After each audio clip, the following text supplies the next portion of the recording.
é inegável. A comunicação audiovisual é uma das mais importantes atualmente. E se o mundo é das imagens, a escola também não pode ficar de fora. O programa hoje investiga como a educação pode usar o audiovisual a seu favor. No programa de hoje, uma escola que aposta no audiovisual. A gente sempre faz filmes baseados na aula, como Charlie Chaplin. O músico Marcelo Yuca é o convidado do nosso debate. Eu sou, de fato, um pacifista, o que não quer dizer ser sangue de barata. E vai começar a primeira etapa de um novo desafio que tem como tema os direitos humanos. A Fundação Instituto de Direitos Humanos aqui de Salvador resolveu criar algumas vitrines para falar sobre a Declaração Universal dos Direitos Humanos. E a missão de vocês é produzir essas vitrines.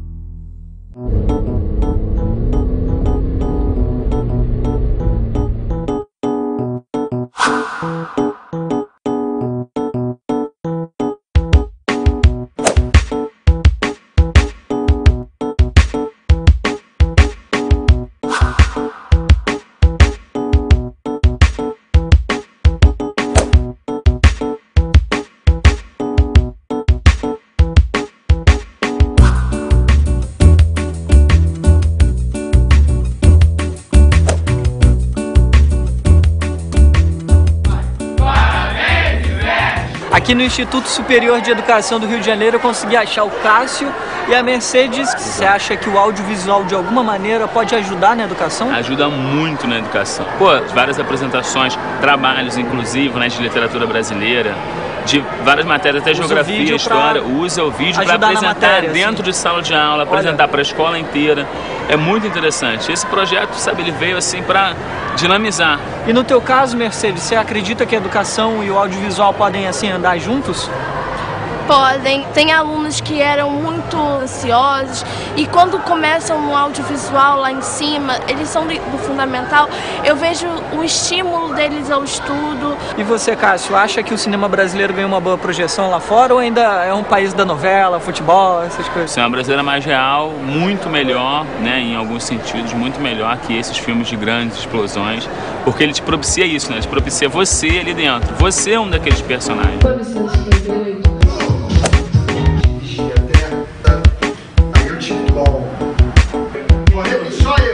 O audiovisual é uma linguagem e quando o aluno se dá conta que ele tem uma nova linguagem, uma nova ferramenta dentro do instituto, onde ele pode criar, onde ele pode falar com a câmera, falar com o microfone, aprender a criar um roteiro, aprender a escrever e a falar melhor, com certeza isso é a alma do negócio, que é o laboratório multimídia. O audiovisual, se você tiver uma boa ideia, você usa em qualquer matéria dentro da escola, né?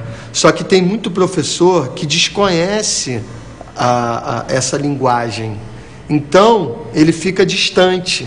Mas eu acho que aos poucos, esse professor que tem pouco conhecimento, já está adquirindo conhecimento com os próprios vídeos que a gente faz aqui, que são vídeos educativos, e quando o professor vê a riqueza que é aquilo finalizado, aí aquilo já gera uma ideia nele de fazer também. Agora vamos sair daqui do Instituto Superior de Educação do Rio de Janeiro e vamos dar um pulinho em outra escola do Brasil. Uma escola onde o audiovisual está fazendo a diferença.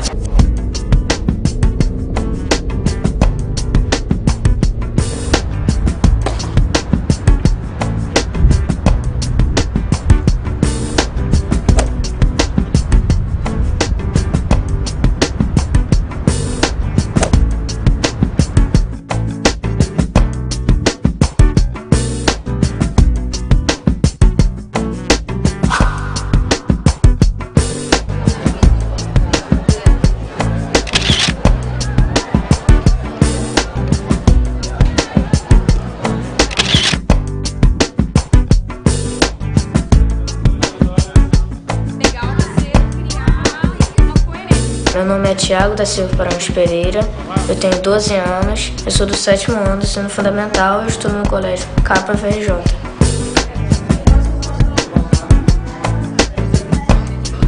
As disciplinas, as que eu mais gosto são matemática, música e artes cênicas.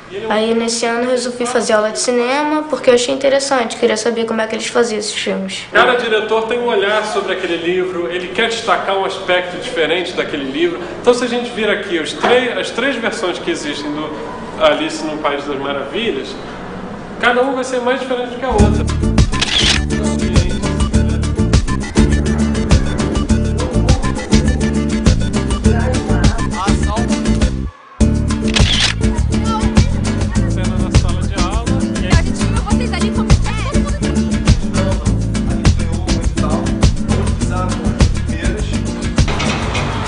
Nesse momento o monstro vê Silene entre as folhas, mas o monstro já apareceu na segunda cena, entendeu?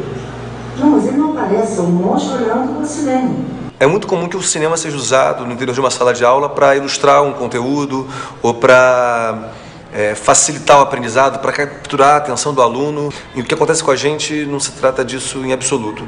A gente conta com professores que apostam no papel do cinema como interferência no processo de formação. Se trata muito mais de reconhecer os limites da formação escolar e recrutar, outras atividades, no caso o cinema, como interferências positivas nesse processo de formação que deve fluir para além da escola.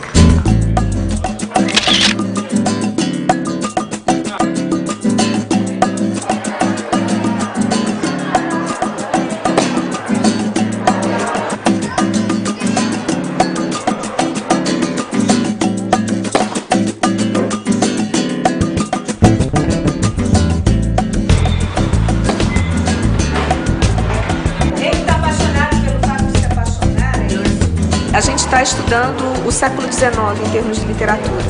Então, assim, eles já assistiram a um filme dos anos 70 chamado A Moreninha, em que existe uma questão bastante solar com o romantismo, e a gente brincou um pouco também como é que esse homem dos anos 70, do século XX, via a história do início do século XIX. Acho que ela abordou basicamente a nossa interpretação sobre o filme, e que ela usa para nossa interpretação em português e literatura também. Qual era a nossa percepção sobre as coisas que passam, sobre esse filme, no caso? Acho que ele se entrega mais, então ele pode se iludir. Se ele fosse mais velho, ele não se iludiria tanto com medo de sofrer. Eu gosto muito de quando eles passam filmes pra gente ver, esses filmes antigos, como o próprio Charles Chaplin. Assim, eu já tinha ouvido falar dele, mas nunca tinha visto um vídeo. Eles ensinam também a história do cinema, os primeiros cineastas.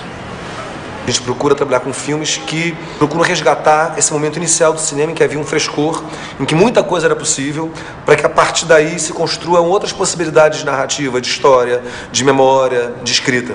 Então essa ideia é não só trabalhar a infância e a adolescência no cinema, mas a infância do cinema, uma alternativa às narrativas convencionais.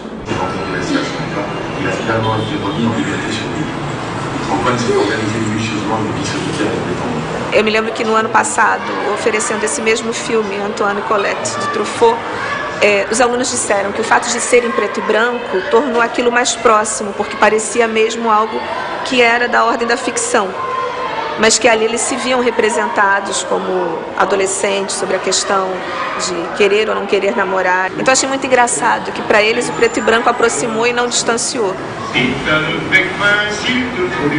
Por acaso, se eu tivesse visto esse filme em casa, provavelmente eu ia ver e achar um filme que não tinha nada a ver com a minha realidade e não ia ter esse debate, eu não ia ver não ia poder perceber coisas que eu percebi dentro do colégio, debatendo com todas as pessoas. Uma criança, quando exposta a um cinema iraniano, a um cinema antigo, a um cinema mudo, ela desenvolve um encantamento, ela desenvolve uma relação particular, uma leitura outra do tempo, uma outra forma de pensar, uma outra forma de sentir. Ação! A Paulinha vai entrar em cena, ela vai tentar se encantar com a galera. As aulas são toda segunda-feira, de 1h30 às 3h30. A gente chega, os professores eles começam mostrando os vídeos da aula passada que a gente fez.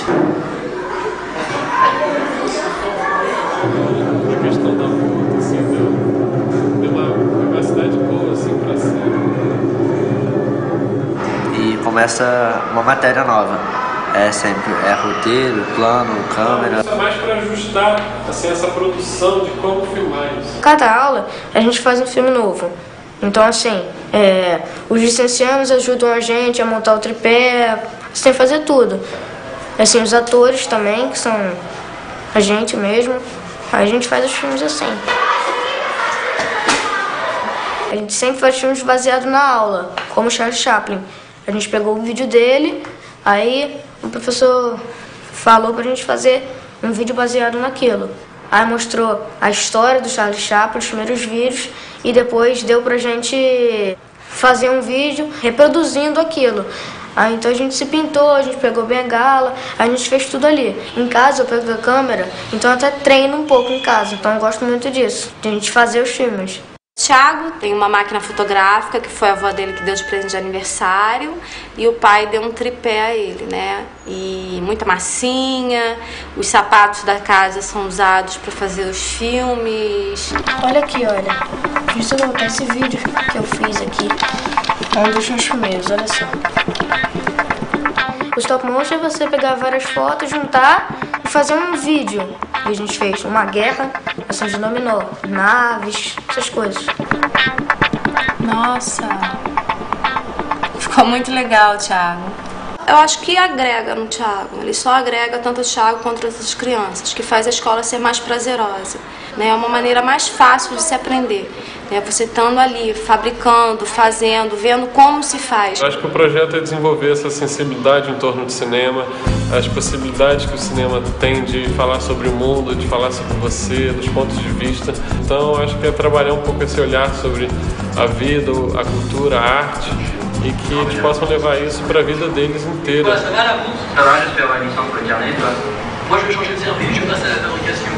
Ninguém espera aqui que eles saiam diretores ou que eles trabalhem com cinema, mas eu acho que a arte, de uma forma geral, é fundamental na formação de qualquer ser humano, ainda mais na época da infância. Eu gostaria de ter tido aula de cinema enquanto pequeno.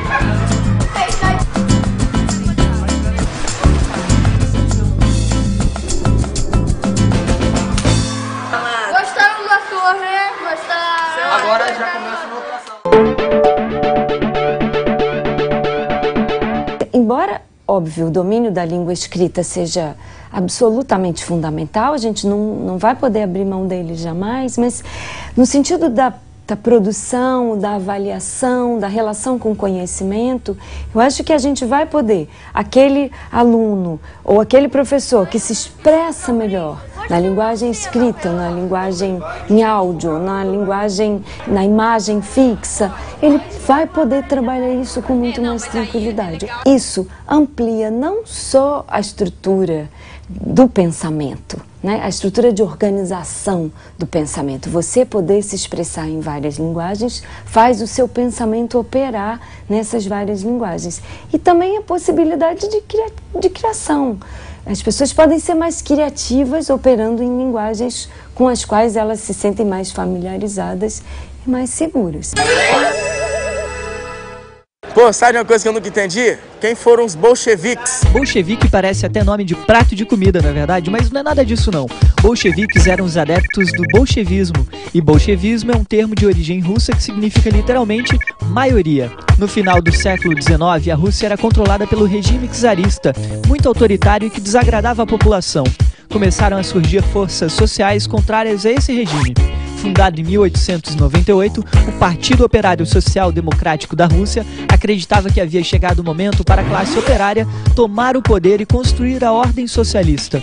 Lenin, um dos líderes revolucionários, tentou promover a união dos marxistas russos, mas suas posições duras e radicais acabaram por dividir o partido em duas facções: o grupo menchevique, mais moderado, e o grupo bolchevique, a maioria leninista e radical. Para os bolcheviques, o partido deveria ser uma organização disciplinada e centralizada, o grupo dirigente do movimento revolucionário. Os bolcheviques dirigiram a revolta popular e foram vitoriosos na Revolução Russa de 1917.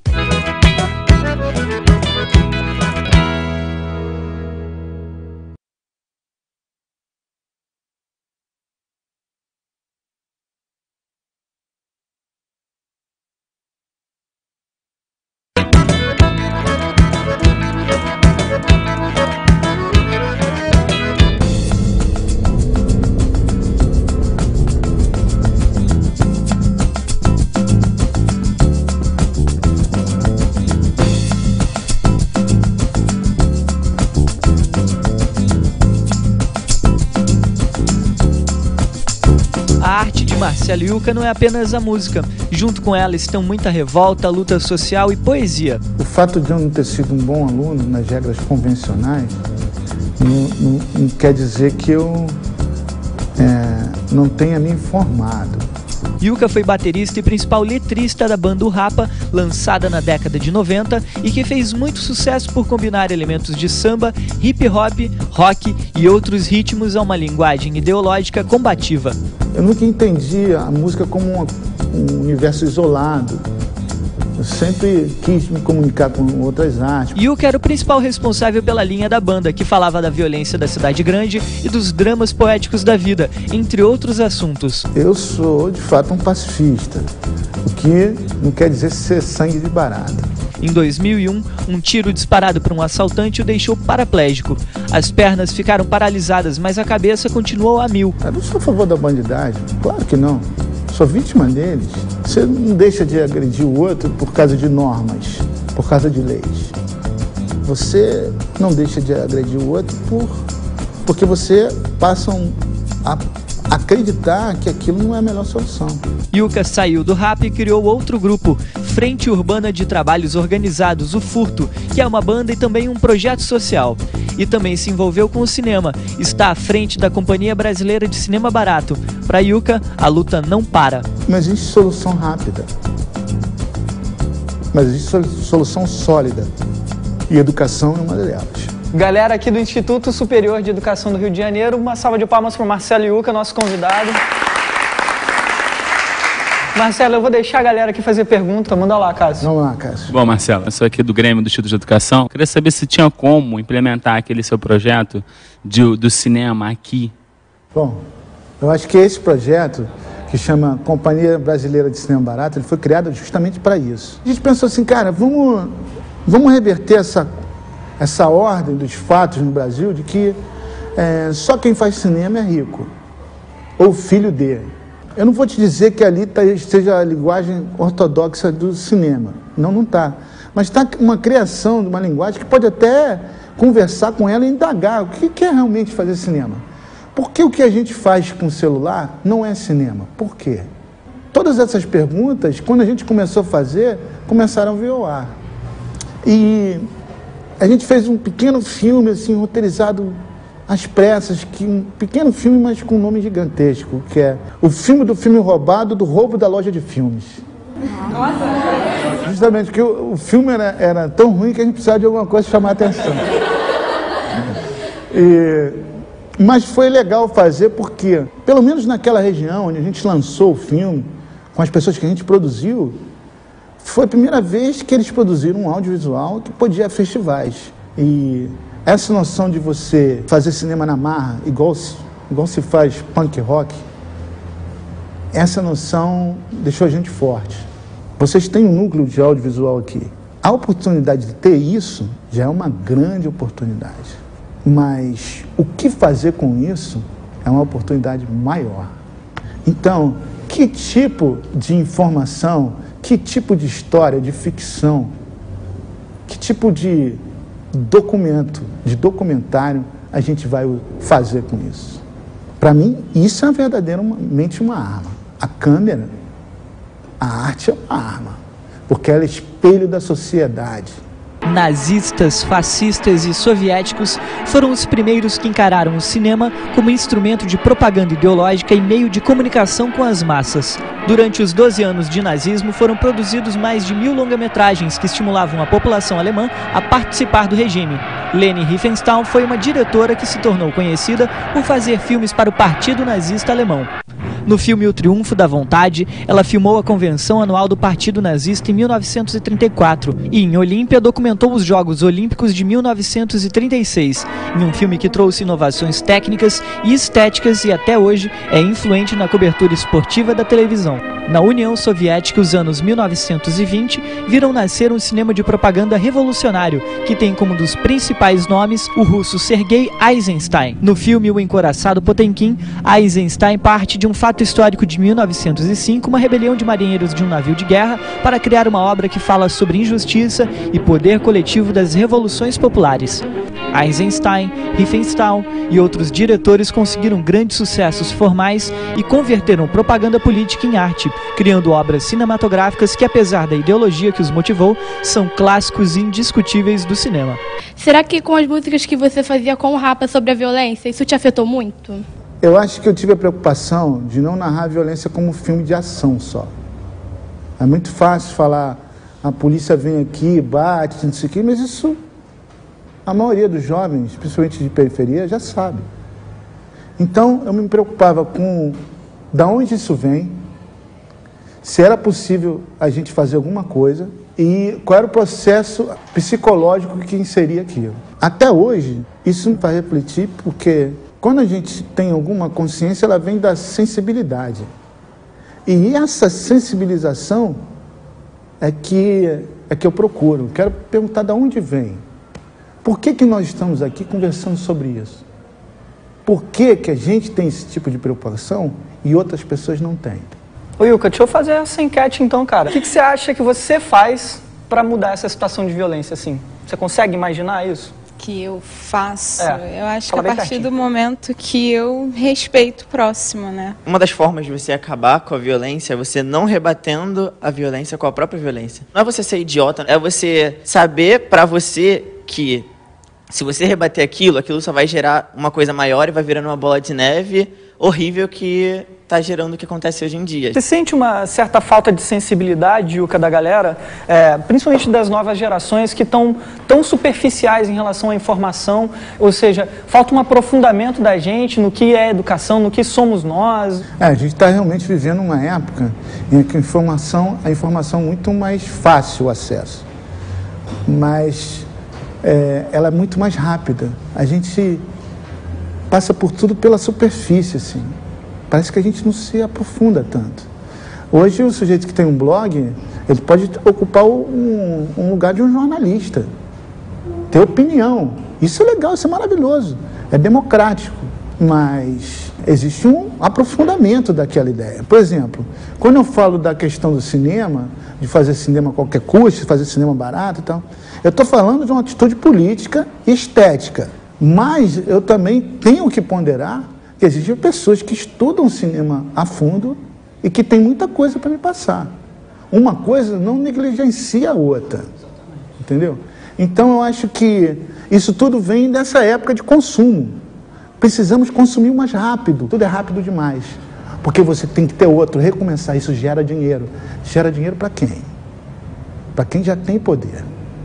Eu queria aproveitar o seu comentário para poder puxar para o assunto de conscientização. Todo mundo fala muito sobre palestras de conscientização, mas eu queria saber de você, o que você acha? Você acha que só de você vir fazer uma palestra, ou então uma pessoa vem e fala isso que tem que fazer e acabou, você acha que é o suficiente ou você tem que tentar abordar as pessoas pelo que elas gostam? Como você faria? Na realidade, assim, eu acho que eu tenho um trabalho reconhecido, graças a Deus, graças ao meu esforço. O que eu estou falando aqui são coisas que eu emprego. Eu tenho uma militância em comunidade, eu tenho uma militância com anti-violência, uma coisa pacifista que eu emprego, faço no dia a dia. É lógico que a mudança passa por uma mudança pessoal. Se você quer propor alguma mudança, você tem que mudar internamente, porque senão isso não está sendo de verdade. Quando eu comecei a usar o amor como uma intenção política, quando eu entendi que isso era realmente uma sabedoria, eu comecei a me respeitar mais. Comecei a me amar mais. Porque como é que eu podia propor isso às pessoas se eu não fazia? Eu sempre tive autoestima muito baixa. Então o que eu proponho de fato, e isso talvez seja a única coisa que eu posso fazer, é que realmente amor protege. E é violento, é político. Isso é fato. Isso, se eu tivesse a idade de você, se tivesse ouvido de alguém, eu ia ponderar seriamente. A gente está falando aqui antes, uma coisa que eu acho que é importantíssima falar hoje, que a gente está passando por um momento histórico no Rio de Janeiro, que são as UPPs. Pois é, as UPPs, elas têm diminuído a violência em certas comunidades. Mas o que a gente deve se perguntar é como, por quê e para quem. Porque olha só, quando a polícia invade o morro e quando ela ocupa, essa pacificação está vindo pela violência. E se a gente for ver historicamente no mundo, nunca a violência pacificou. E o que ela está fazendo, na realidade, está expulsando um bandido daqui para outro lugar. Está colocando mais longe do poder. O Estado, quando ele sobe no morro e implanta uma UPP, ele está mostrando só um braço dele, que é o braço repressor da polícia. E o Estado, principalmente para quem tem grana, ele se mostra muito mais amplo. Ele propõe educação, ele propõe saúde. E nessas comunidades que mais se precisam, a invasão não é uma invasão social. Não é com todos os lados do poder do Estado. É uma invasão repressora apenas. Você falou das UPPs e que isso não está diminuindo, apenas afastando os bandidos, que isso não está acabando com a bandidagem. Como acabar com os bandidos assim? Eu acho que não existe uma poção mágica. Existem várias atitudes que não são de uma hora para outra. Os maiores educadores no mundo, os maiores sociólogos, antropólogos, não apontam a arma como solução da violência. O Estado do Rio de Janeiro usa muito como referência o que foi feito em Nova York. A gente teve o prefeito Robert Giuliani, que no começo dos anos 90, implementou aquela teoria do tolerância zero. Vamos castigar tudo e a todos. O que veio à tona foi que isso acabou com a violência. Mas, na verdade, não foi só isso. Foi principalmente um movimento educacional que começou a ponderar o seguinte, olha, a escola, ela está no meio da comunidade. Sempre que eu for tentar ensinar o aluno, eu vou estar impondo. Uma maneira de quebrar essa imposição educacional é usar o meio cultural onde a escola está inserida. Então, na época, o que eles viram? Perceberam que o hip-hop estava ao lado e que aquilo era arte. Então, eles trouxeram para dentro da escola. É lógico. Porra, uma música tão verborrágica como um rap, ele deve ser um viés inteligente, sagaz, para se falar sobre poesia e literatura, mas narrando a realidade daquele jovem naquela localidade. Isso, de fato, solidamente combate a violência.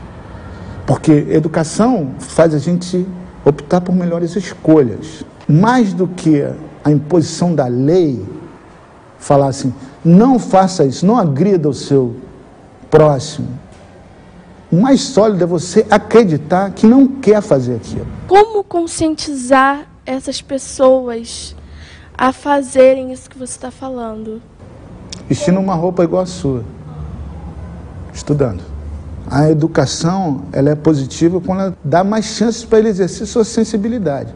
Porque a consciência só vem quando você sente a necessidade de. Para isso você tem que estar sensível a ela.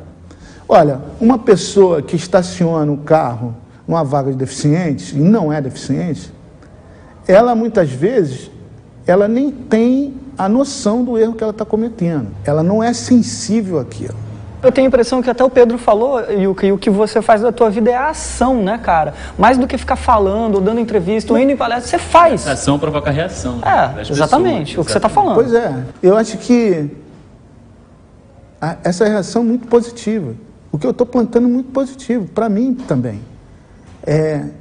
Por mais que eu tenha um senso coletivo, é uma sensação egoísta também, porque o respeito que me volta é maravilhoso. E eu devo lembrar, eu não tenho um contrato com Deus.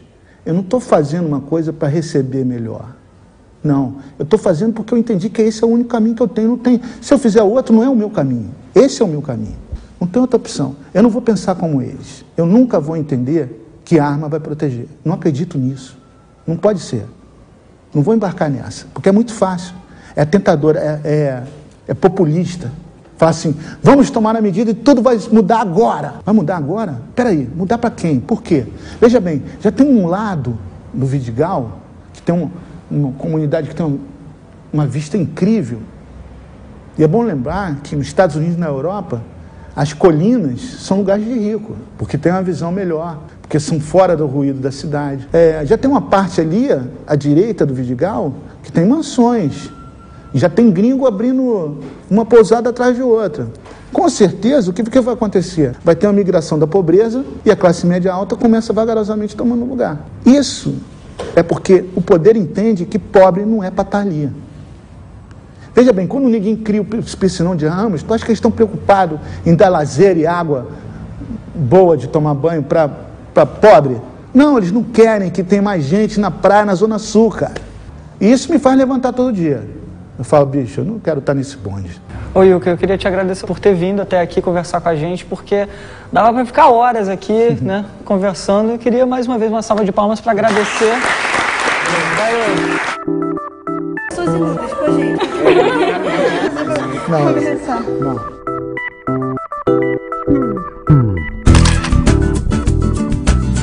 Não sai daí não, o programa já tá voltando. É hora de desafio aqui no Caminhos da Escola.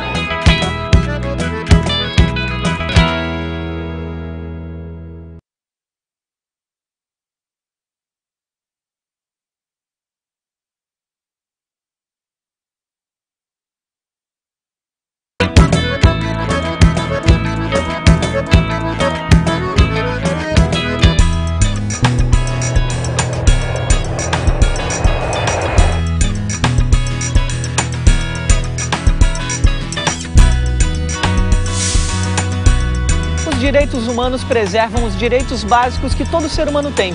Direito à vida, à liberdade, a ser reconhecido como pessoa e a ser igual aos outros perante a lei. Hoje eu estou em Salvador e vou sair pelas ruas para conversar com o pessoal daqui a respeito dessas questões.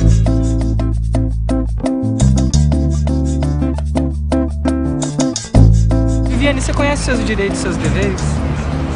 Todos não. Você tem direito a quê? O de ver é um deles, né? Ter vias públicas, ter condições de educação, assistência à saúde. Agora eu estou indo conversar com o Hélio Mendes Casuquel. Ele é presidente da Fundação de Direitos Humanos aqui de Salvador e também professor da Universidade Federal da Bahia. Não existe melhor pessoa para dizer para a gente o que são os direitos humanos e por que eles são tão importantes para a nossa vida. Professor Hélio, a gente ouve falar tanto, mas reflete pouco a respeito, né? Afinal de contas, o que são os direitos humanos? Direitos humanos são os direitos inerentes à pessoa humana. Eles independem da concessão do Estado, né? E pelo Estado eles devem ser consagrados e preservados. São os direitos individuais, né? Os direitos civis e políticos, como também os direitos coletivos, os direitos sociais, econômicos e culturais. E a gente tem um quadro dentro do programa que chama Desafio. A gente pega um tema e trabalha esse tema dentro da escola com um grupo de jovens, um grupo de adolescentes. E aqui em Salvador a gente quer trabalhar muito com direitos humanos. O que o senhor propõe? Como o foco é a Declaração Universal, seria interessante que eles tomassem conhecimento dos 30 artigos, trabalhassem os 30 artigos. E o que eles podem produzir para causar impacto em relação à Declaração Universal dos Direitos Humanos? A nossa proposta é que ele possa, eu diria, exemplificar o seu cotidiano, através de fotos e possivelmente também através de apresentação teatral. Eu acho que isso também seria uma vitrine, então seria o caso, assim, para eles colocarem as fotos, os textos. Exatamente. Mas e quando essa vitrine fica pronta, professor Hélio? O senhor pode ir lá dar uma olhada para ver como é que ela ficou, se está de acordo? Não só posso, como devo. Nosso cliente para o Desafio Direitos Humanos é o professor e presidente da Fundação dos Direitos Humanos de Salvador, Hélio Mendes Casuquel. Cheguei aqui no Centro Educacional Carneiro Ribeiro, mais conhecido como Escola Parque aqui em Salvador, para dar largada no desafio sobre direitos humanos. Agora chega mais que eu vou conhecer os alunos e os professores que vão participar dessa missão.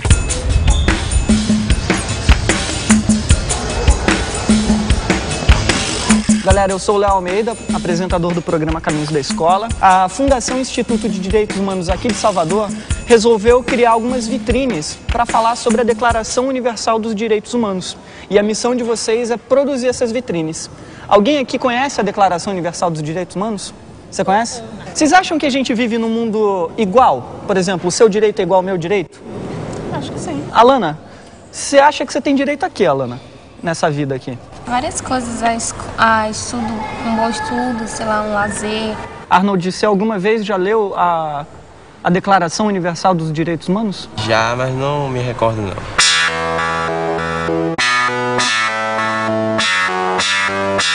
Esse desafio ele é composto de 3 etapas. A primeira etapa acontece hoje e vale 10 pontos. Cada etapa vale 10 pontos. Ganha o time que somar a melhor nota no final das 3 etapas. Então eu vou fazer o seguinte agora, eu vou dividir vocês em 2 times. Um time vai ficar com a professora Val e o outro time vai ficar com a professora Jussara. Vamos lá para o sorteio, galera. O primeiro aluno do grupo da professora Jussara é Arnold Santos.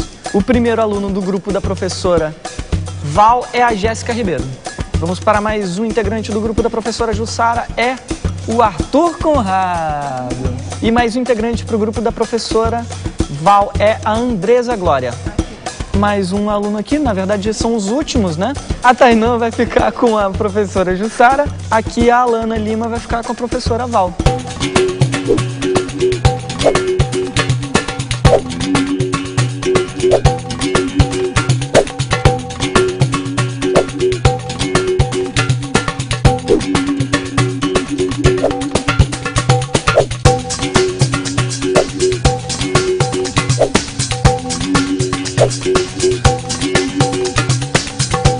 Gente, agora é a hora de vocês escolherem um nome pro time de vocês e um líder para esse time. Sugestões, sugestões, sugestões. Alguma coisa a ver com resistência? Poderia ser Direitos em Ação.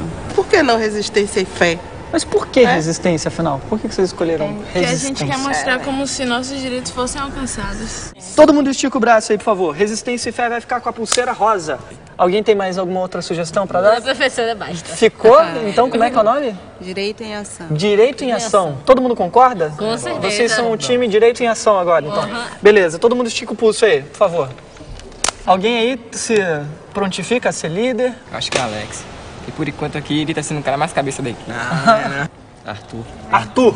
Então o Arthur hoje é o líder do grupo Direitos em Ação. Olá, meu nome é Arthur, tenho 19 anos, sou cursando 3º ano de ensino médio, adoro música, amo escrever poemas e gosto de tirar fotos. Meu nome é Alex, eu tenho 16 anos e curso 3º ano do ensino médio. Uma das coisas que eu gosto de fazer é mergulhar, pescar, praticar esportes e viajar. A tarefa de vocês hoje, galera, é estudar bastante a Declaração Universal dos Direitos Humanos e no final do dia vai vir um jurado aqui na escola e vai fazer 4 perguntas para vocês. Para ajudar vocês no trabalho de pesquisa, eu tenho aqui líder Arthur. Abre aí a caixa do Caminhos da Escola, porque aí dentro tem vários materiais de pesquisa que podem ajudar vocês a entenderem um pouco melhor o que é a Declaração Universal dos Direitos Humanos e também já tem alguns materiais para vocês pensarem já na produção das vitrines, beleza?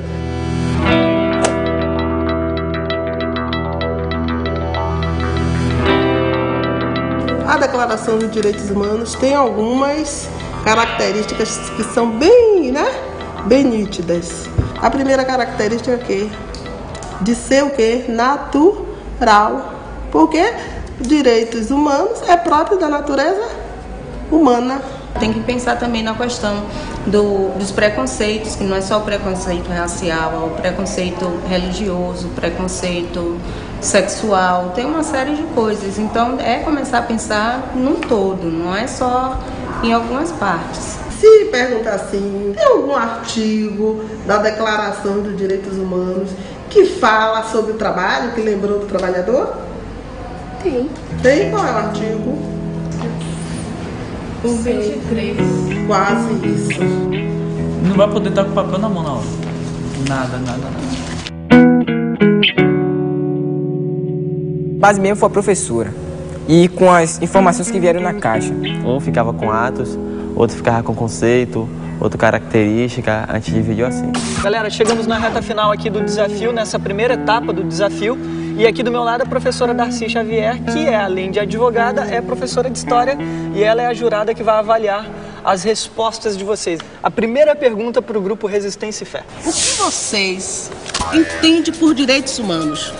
Valendo! 10 segundos. Tempo encerrado. Um conjunto de direitos de igualdade entre as pessoas, tais como os direitos de ir e vir, mudar de país e a este mesmo regressar, e assim vai. Muito bem a resposta. Vamos agora para a primeira pergunta da galera do Direitos em Ação. E eu repito para o grupo 2, o que vocês entendem por direitos humanos? Valendo. Tempo esgotado. É um direito que cada ser humano tem de ter uma vida justa, de ter uma liberdade de expressão, não esquecendo dos seus deveres. Se saíram bem. Tá de acordo? Muito bem. Beleza. As características da declaração do texto da Declaração dos Direitos Humanos. Valendo. E tempo esgotado. Foi uma carta de intenção criada para universalizar os direitos humanos. Correta. Professora, vamos passar então para a próxima pergunta para o pessoal do Direitos em Ação. Diz o artigo 23, parágrafo 2º, que todo ser humano, sem qualquer distinção, tem direito a igual remuneração por igual trabalho. Qual a real situação da mulher negra no mercado de trabalho? Valendo.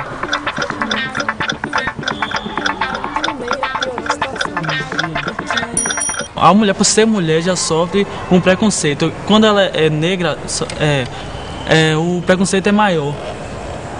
E no mercado de trabalho, como é que fica isso? A mulher, por ser negra, aí já... Como é que eu posso explicar? Já diminui, parece que tira o direito dela de receber o verdadeiro valor do que ela fez, do que ela trabalhou. Aí já diminui. Eles dão uma ideia inicial do que é a situação da mulher negra, e aí eu trago cientificamente, os homens brancos estão no topo, depois vem as mulheres brancas, os homens negros e as mulheres negras. O artigo 17 da Declaração afirma que todo homem tem direito à propriedade só ou em sociedade com outros. Perguntas.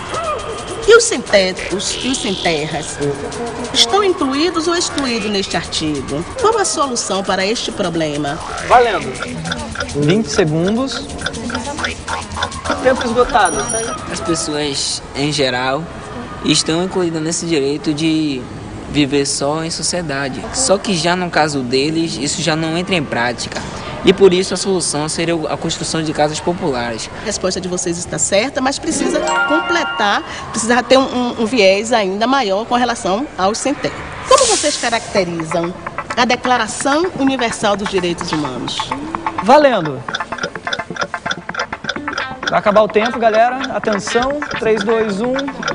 Tempo esgotado. Vou abrir o cronômetro, hein? 30 segundos para responder. Se não... Caracteriza em 30 artigos, não é isso? E nesse artigo fala tudo sobre os direitos. Todos os direitos que as pessoas têm. Eles não estavam atentos, porque essa pergunta já foi feita para a turma anterior. E perderam a oportunidade de responderem essa pergunta também.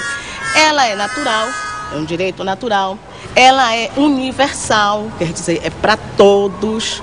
Então, são algumas das características que vocês entendem por homofobia e cite pelo menos 3 ações que combatam a homofobia e promovam a igualdade. Valendo! Tempo esgotado. E aí, Alex? O que a gente entende por homofobia é que os gays são completamente excluídos da sociedade. Muitos estudam, mas saem da escola, não podem estudar, sofrem agressão verbal, moral, muito preconceito. E uma das ações que seria para mudar isso era, por exemplo, uma lei rigorosa.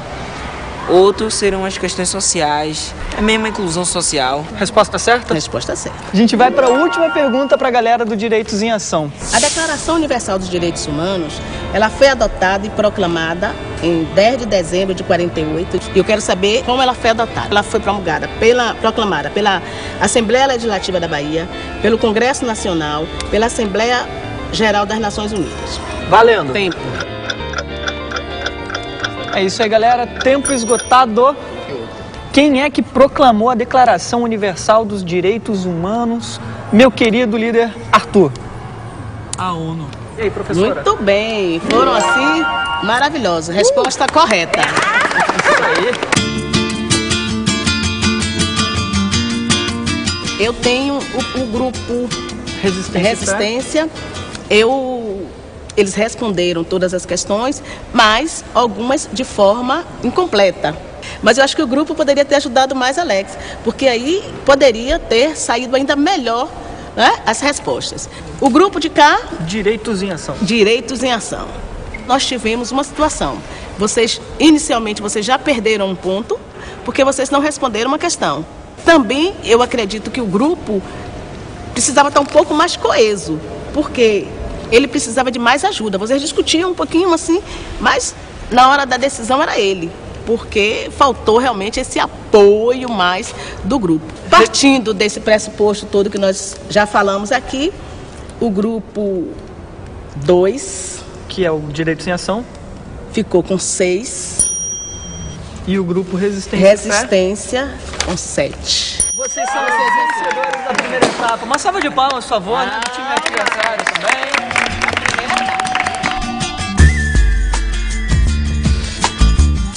A única coisa que eu não gostei foi que ela não prestou atenção que a outra professora do outro grupo estava dando resposta. Baixinho, mas estava. Foi um pouco justa, né? Já que a gente tirou 7, né? Tudo bem. O estudo que essa galera fez sobre a Declaração Universal dos Direitos Humanos vai servir e muito para as próximas etapas. Todo esse conhecimento, essa pesquisa agora vai virar arte e vai exigir muito da criatividade dessa galera. Você vai conferir isso no próximo programa aqui, no Desafio do Caminhos da Escola. O engajamento, as letras combativas e a crítica ao Estado e às neuroses urbanas alimentaram alguns grupos do pop rock nacional. Nos anos 80, a Legião Urbana marcou época com a música Geração Coca-Cola, que trazia os versos Somos o Futuro da Nação, Geração Coca-Cola. Renato Russo compôs também Que País é Esse?, uma canção de letra impactante que ironizava o futuro próspero do país. Os Titãs também deram sua contribuição ao pop rock combativo no Brasil. São deles os versos A gente não quer só comida, a gente quer comida, diversão e arte. O Rapa, nos anos 90, tomou a cena musical de assalto, falando de feira, de bala perdida e de violência. Seja qual for o ritmo, o engajamento em versos é um compromisso da arte com a realidade. E o pop rock, tanto quanto rap ou samba, sabem muito bem disso. O programa chegou ao final e hoje nós visitamos o Instituto Superior de Educação do Estado do Rio de Janeiro, onde rolou um super bate-papo com Marcelo Yuca. Se pintar aquela vontade de conversar com a gente, manda um e-mail para tvescola@mec.gov.br e para conferir mais edições do nosso programa, acesse o site tvescola.mec.gov.br. Semana que vem tem mais Caminhos da Escola. Até lá!